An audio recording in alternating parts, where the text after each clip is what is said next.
The following is a special presentation of Tony Kurre Radio.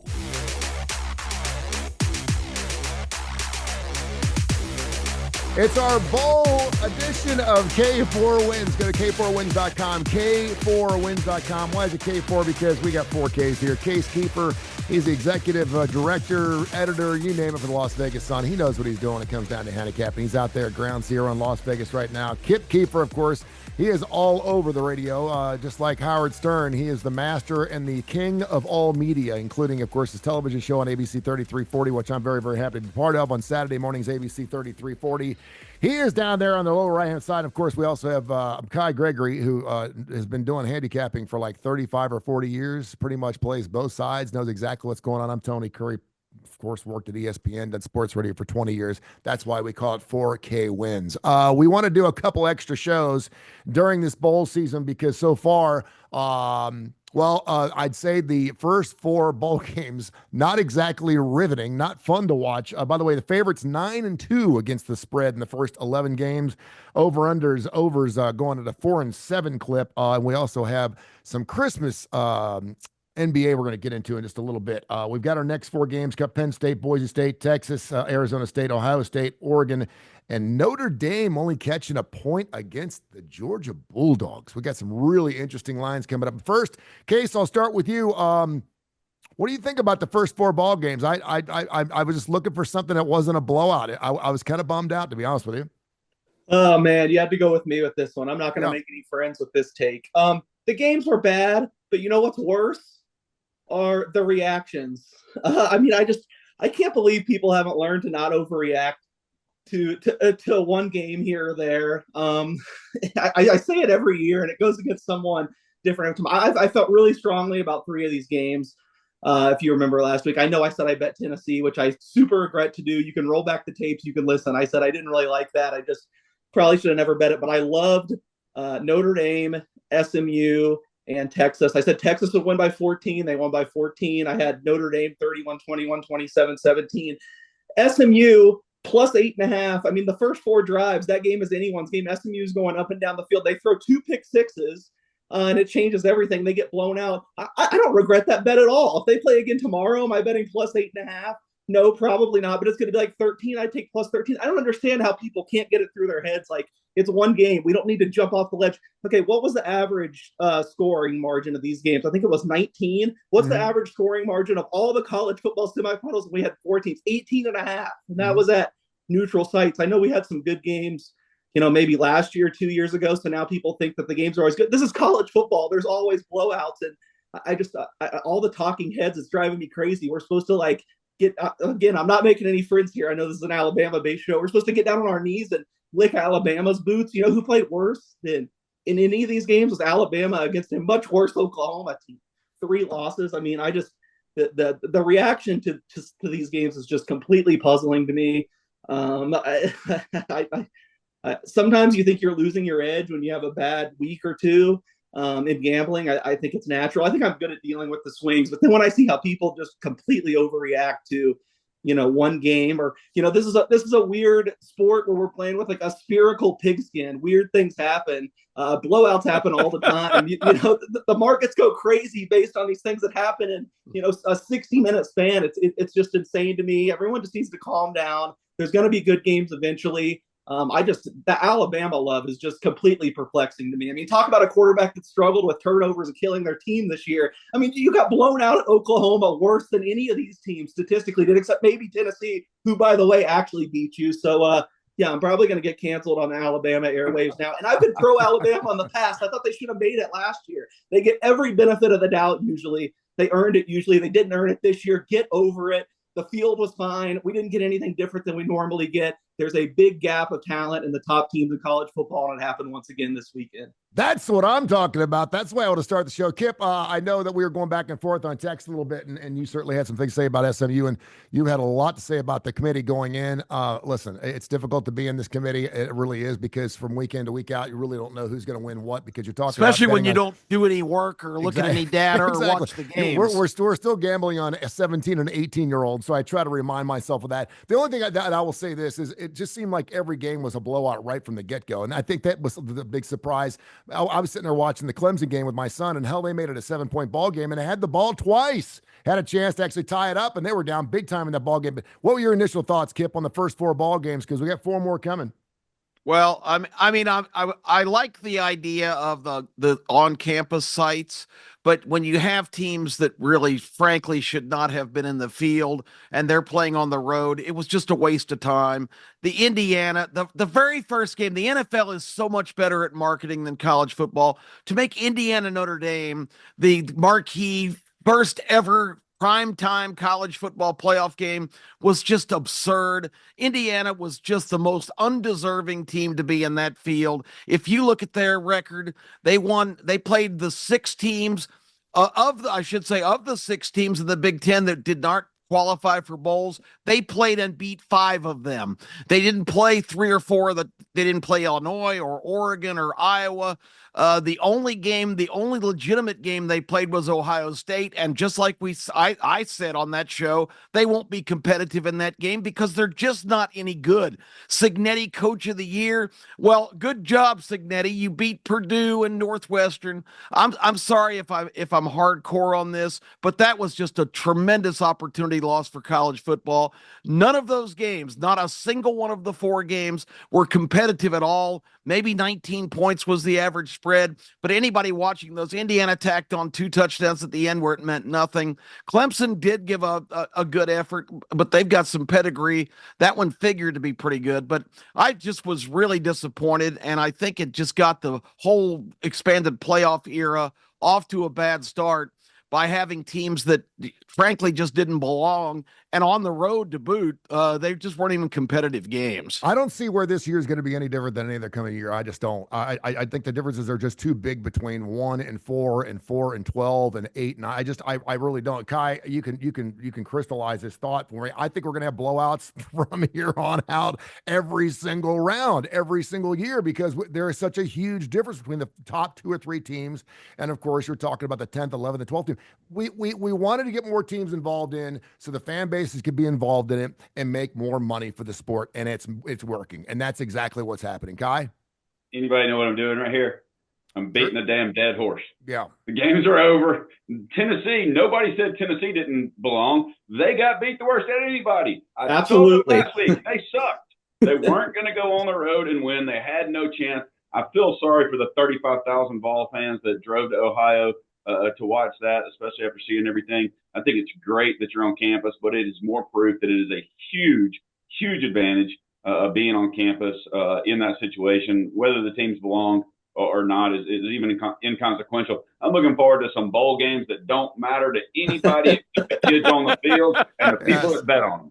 Who knows who's going to play? We got a game on the 24th, 3 on the 26th, 5 on the 27th. We'll be doing another show hopefully this Friday morning just in time for those 5 bowl games, the most bowl games on the 27th. I do want to look at the Sugar, the Rose, and, of course, the Fiesta and the Chick-fil-A Bowl. Those are our next round of games. And, of course, I love seeing these lines. I'm going to start with Case because, Case, I know that you have your own lines going in, 11, 14, 2.5, -1.5. That, of course, the lines being for Penn State, Texas, Ohio State, and Georgia. How close were you on your 4 games you looked at? Really close. I will say I usually run I put a lot more stuff in for my line when I'm betting, and I haven't done that yet, but I put my my first reaction, which was mainly just my mental model. I think it said in betting circles, but they were all pretty much spot on. You'll probably be shocked to learn I haven't bet on any of these games. Now we're also at the point where I'm weighing a lot of futures equity in my portfolio, so I'm not necessarily going to jump on all of them. But I think every single game was within a point and a half. There's nothing sides-wise, and I haven't looked at the totals yet, but there's nothing sides-wise that super jumped out to me here. I'm a little surprised. I mean, I know I saw some reactions the other way, but all leading into last week, all these games were up, and Notre Dame was the favorite all week. I thought Notre Dame handled their business. To see them flip to the underdog, I guess if there's one that surprised me a little bit, it's there. I don't know how confident I can be in Gunnar Stockton, but I probably won't have anything on that game because I have Georgia futures to win the title. And then last week, I think I gave it out on the starting lineup. I bet some Notre Dame futures to make the semifinals and the championships. I like their path. So I kind of have win-win. Either way, I have something alive in this game, but that's the one that's kind of surprised me. I guess I shouldn't be surprised Ohio State took a lot of early money. If this gets to 3, I would like Oregon. Right now, Ohio State -2.5. My first reaction, I made it Oregon -1. I think it's a really good game. You can make a case they're the two best teams at their peak. But if either side got to 3, I'd be interested in taking the points. And Kip, this is starting to remind me a little bit of March Madness, only in that, we have a playoff system here, so you're going to have to win more than one ball game. And it's amazing because I can remember like my Xavier Musketeers several years back were like a 16-point dog going into the first round. They win, and of course they start winning, and next thing you know, they're a 3-point dog at Duke, and they almost beat Duke. And as they get better and better and better, and you're starting to see teams like that. Penn State, an 11-point favorite in the second round, and you got Notre Dame only 1.5 to Georgia. I know Georgia doesn't have their quarterback, but Notre Dame quietly is getting it done. I mean, this is a team that I just do not like to bet on for obvious reasons. I don't like the Golden Domers, but man, they're getting it done. They really are. Well, if you watch the last game of the regular season, USC lit their ass up. That's just the way I'm going to say it. USC went up and down the field, scored points at will. Notre Dame outscored them because the USC defense, which everybody hailed the first of the year, was much improved. This just in, they were not much improved. It's the same old Lincoln Riley crap. I just... people are saying, well, Notre Dame's running game is so dominant in their offensive line.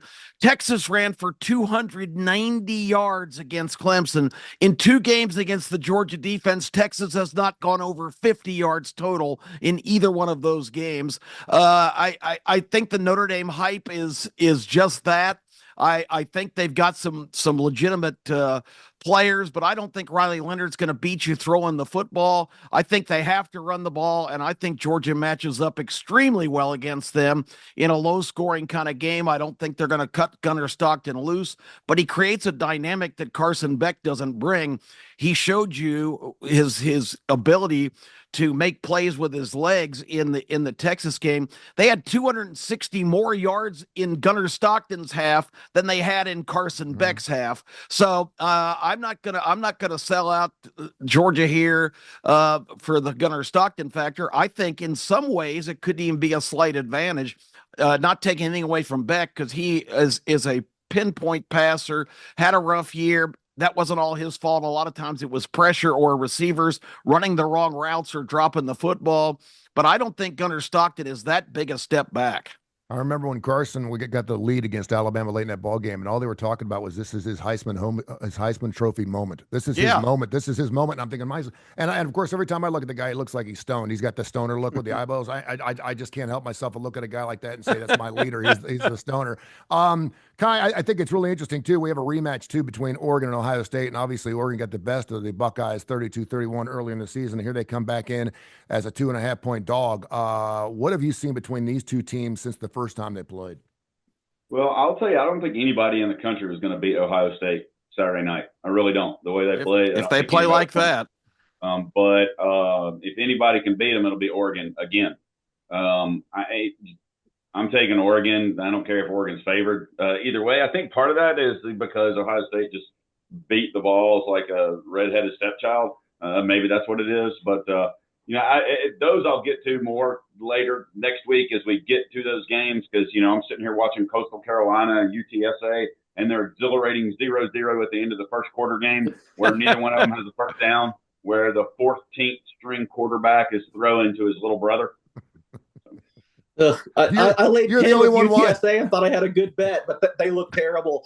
Last thing is I know Kai's chomping at the bit to move on. Actually, it seems like Kip and I see the game a lot differently, but I really agree with one thing he said about Georgia Notre Dame. I lean Notre Dame in the game. I don't need to make it any big secret, but I do agree that it increases the variance for Georgia. I mean, there's a chance that they run away with this with Gunnar Stockton, that maybe they have a higher ceiling. But my thing is with Georgia, who's been the best program in college football in the last 5 years, I don't want bigger variance. I want them to do what they do. I mean, they have the best players. And my other big problem is you trade back and give me Todd Monken from a few years ago to have all this time to deal with put something together for Gunnar Stockton, I might be a little more confident. Yeah, And Mike Kipple's ahead of the Bobo. curve on this one. No. I'll give him this because he's complained about Mike Bobo for 20 years, but I just don't have much faith in Mike Bobo to bring the best out of Gunnar Stockton and have him up there. I mean, I think Notre Dame's for real. They've covered, 9 straight games that they fly. And we totally saw the USC game different. I mean, to me, that flipped because Jaden Maeva threw 2 terrible pick sixes. I mean, that was the Notre Dame defense that won that game. I don't think Notre Dame was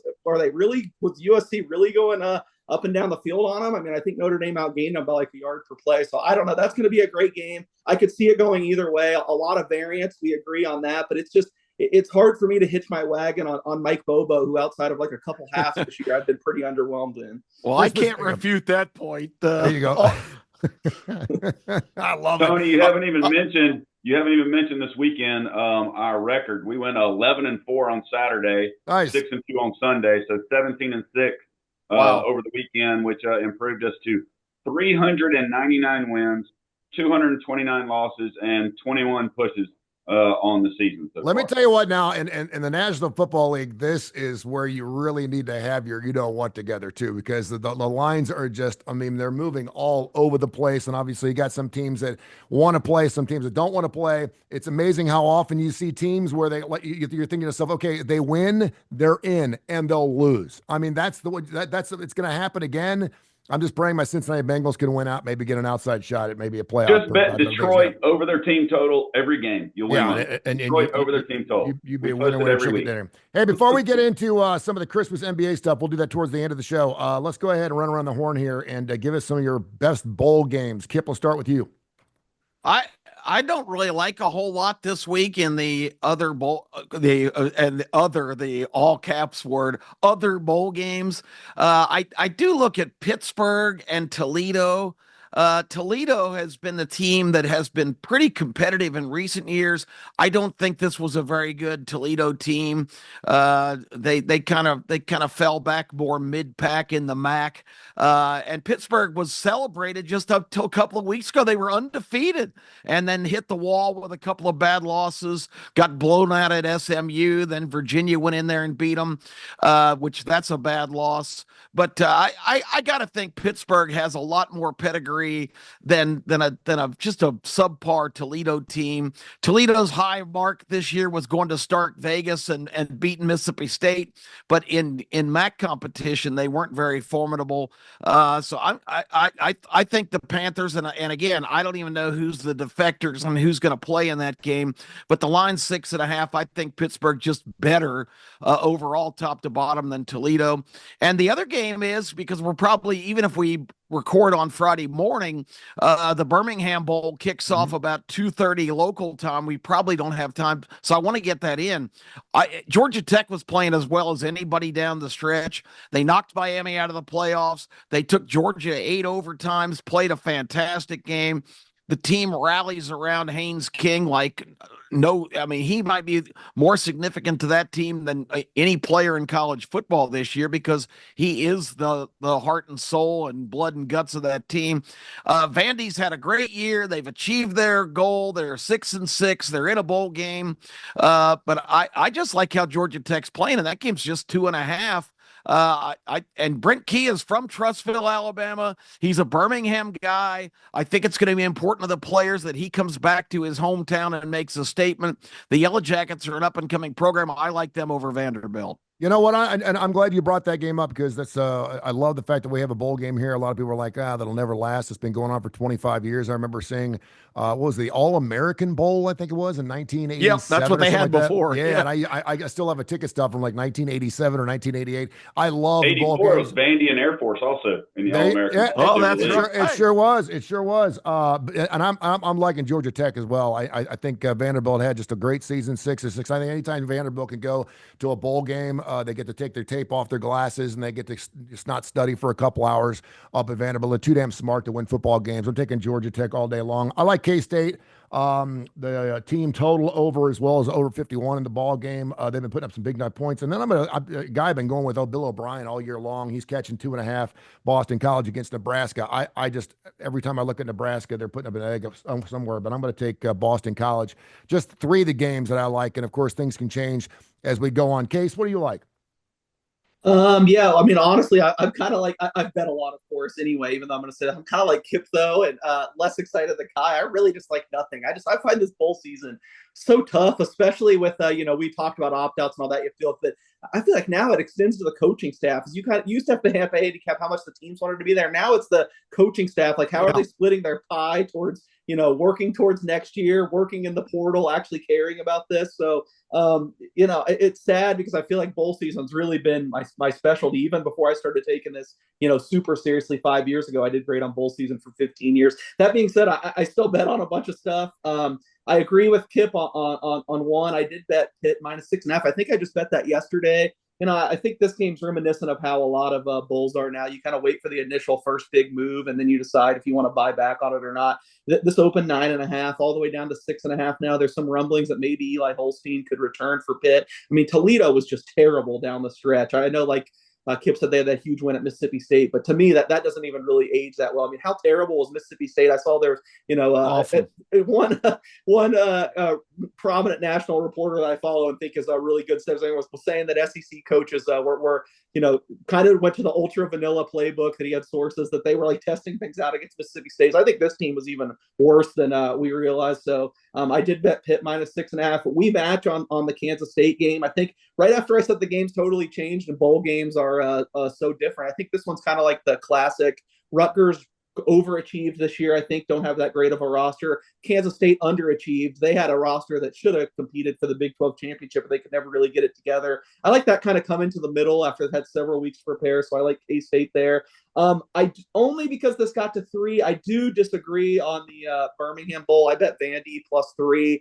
I just think this is pretty evenly matched, and I can't disagree that Georgia Tech has looked really good down the stretch of the season. But on the year as a whole, I mean, what if this game was played a month ago? Vandy's probably laying like 6. So Vandy was so beat up by the end of the year. I mean, we all know how bad Pavio was limping, but it seemed like everyone was limping. I think they're going to be healthier now with a lot of time to get better. So not, a super strong play, but since it touched 3, I bet Vandy +3. Those are some of the more things coming up right now. I mean, tomorrow I like South Florida actually in the Hawaii Bowl. I know it's kind of a weird trip for them, and San Jose State goes there every other year. So you do have to factor that in. But I know people weren't watching San Jose State's play this. I mean, they had the best receiver in the nation, hands down, this year, Nick Nash, who got absolutely robbed in the Bednarik Award. I'm never going to say a bad word about Travis Hunter because I was on him for the Heisman. I love it, but there's no way he should have won the receiver award. That's ridiculous because Nick Nash's numbers were just through the roof.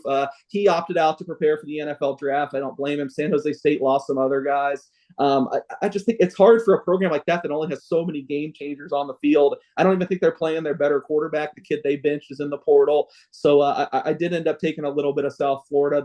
Those are some of the ones I have coming up right here soon. South Florida, Pitt, Kansas State, and Vandy. K4Wins.com, K4Wins, the number 4wins.com, K4Wins.com for all of our plays are free. Go to our website and check it out. It changes every single day as we update it. Kai, what is your plays here in the bowl season? I know you like some team totals all the time. Give us some good stuff, and then give us a couple of NBA plays for Christmas.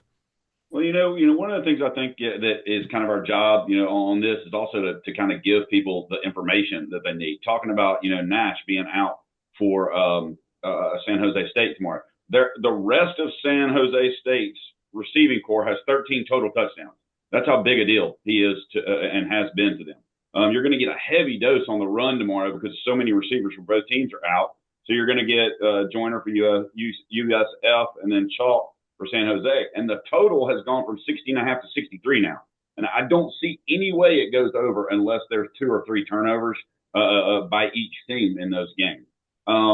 Your next game, your Toledo and Pitt game. Toledo has 2 starters out on both sides of the ball. Pitt, great defensive tackle. Johnson's out, and then wide receiver Reynolds, but everybody else is playing. Holstein is allegedly back. If at game time you turn it on and you see Holstein warming up, then you hammer Pitt in that game, in my opinion. K-State, I think, has some bigger losses to the NFL and the portal than Rutgers, but they're a whole lot better anyway, so they could afford more losses.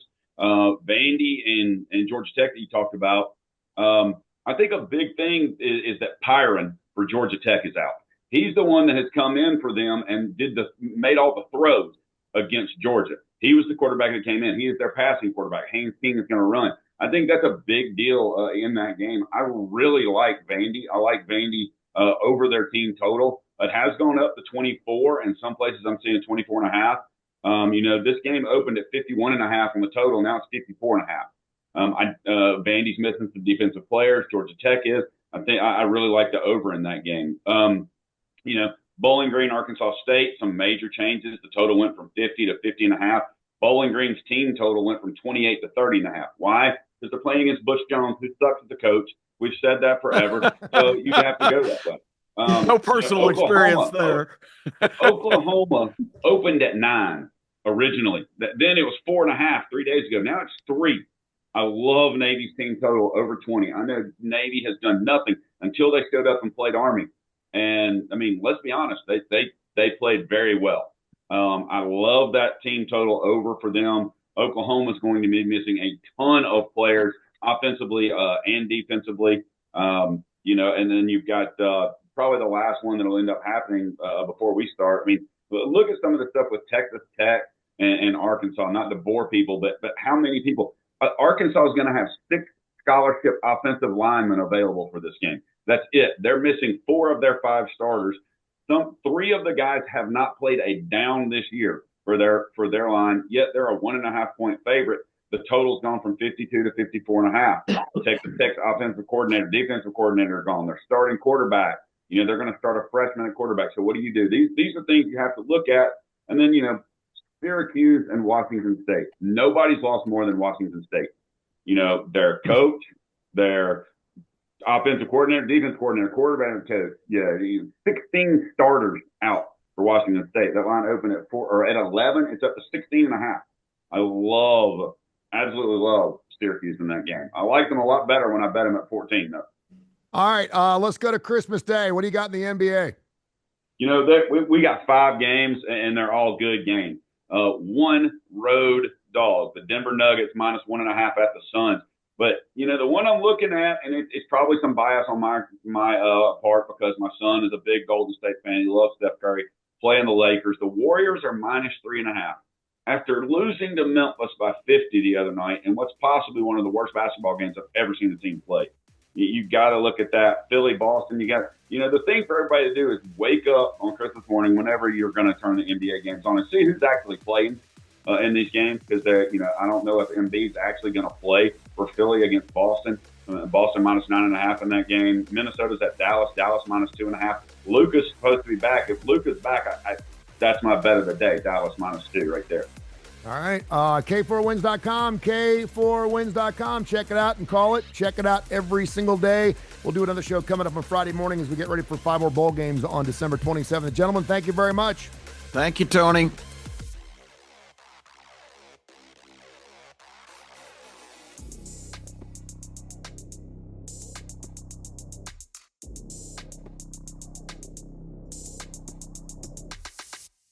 This has been a special presentation of Tony Kurre Radio.